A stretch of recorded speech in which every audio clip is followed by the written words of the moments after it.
Kabar pengungsi Rohingya berbondong-bondong ke Indonesia menimbulkan pertanyaan, mengapa mereka menuju ke sini?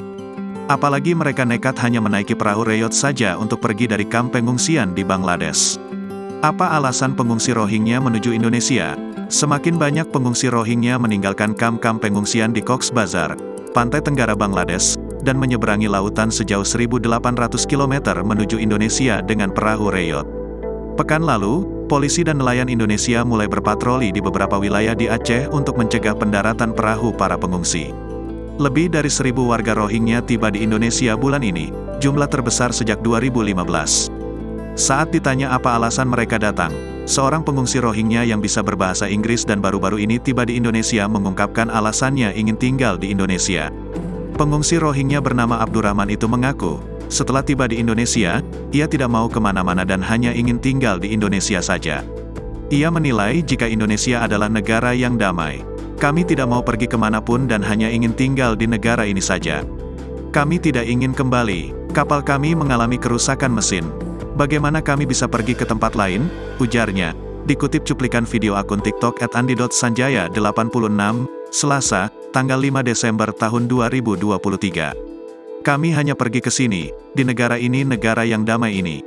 Karena itu kami ke sini, imbuhnya. Pengungsi Rohingya yang lain juga mengatakan hal yang sama.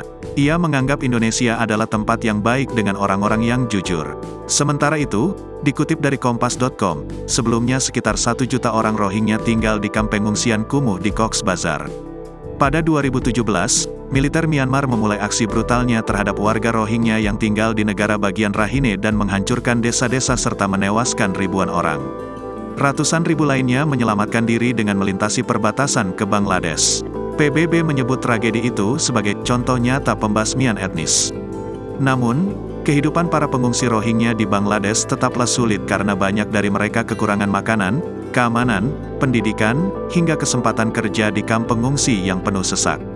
Laporan dari kelompok hak asasi manusia Human Rights Watch yang diterbitkan tahun ini mengatakan bahwa geng-geng kriminal dan afiliasi dari kelompok-kelompok bersenjata menimbulkan ketakutan menjelang malam hari di kamp-kamp pengungsi Cox's Bazar.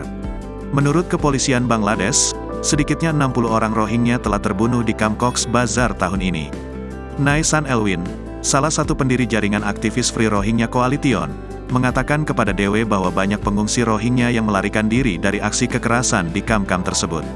Selain itu, Elwin juga mengatakan bahwa Program Pangan Dunia, WFP, telah memotong jatah makanan para pengungsi pada awal tahun ini, di mana bagi sebagian besar pengungsi Rohingya pangan merupakan sumber terakhir untuk hidup.